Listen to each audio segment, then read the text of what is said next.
The events in Egypt have been a culmination of a political process that we could say really began with the 2003 Iraq War.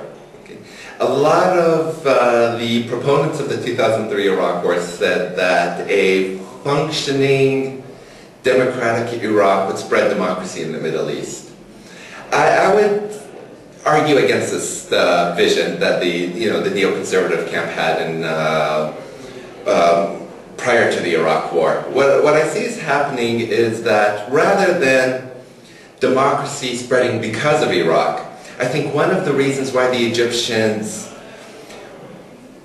one of the reasons that led to the culmination of this revolt was that the Egyptian public felt kind of helpless in the face of an American invasion of a fellow Arab country. Having said that, combined with a huge rise of a generational gap, you have a large youth population that felt helpless in the future of Egypt, combined with rising unemployment. All those came together for a perfect storm. Now, usually most of the upheavals in the Middle East, in other words, ideological trends such as Arab nationalism, Islamism, usually began in Egypt. What was interesting for the first time in the history of the Middle East was that Egypt was not the trendsetter, it was Tunisia, followed by Egypt. But this is a question of why Egypt is so important. The question is, why is it so important? It's because usually events in Egypt tend to have ramifications for the entire region. If Arab nationalism and Islamism begins in Egypt and kind of has this proliferation effect, what happens in Egypt, if Mubarak does step down, will ultimately determine whether other countries in the Middle East, with leaders who have been there for more than 2 decades, whether they'll face a similar fate that Egypt did. This is what's the challenge posed to the region, because you have other countries, Libya, Syria, Yemen, Algeria.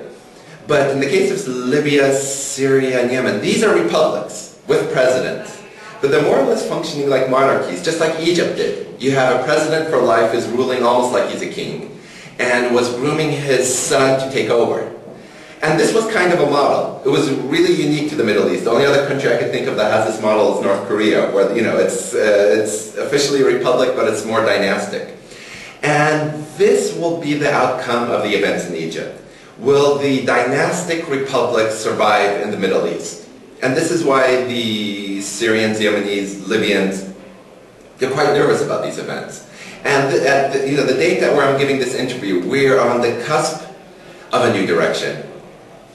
In the sense that for the first time this is a people power revolt. Most popular revolts, most revolutions in the Middle East, with the exception of Iran, were directed by the military. In other words, the military launches a coup.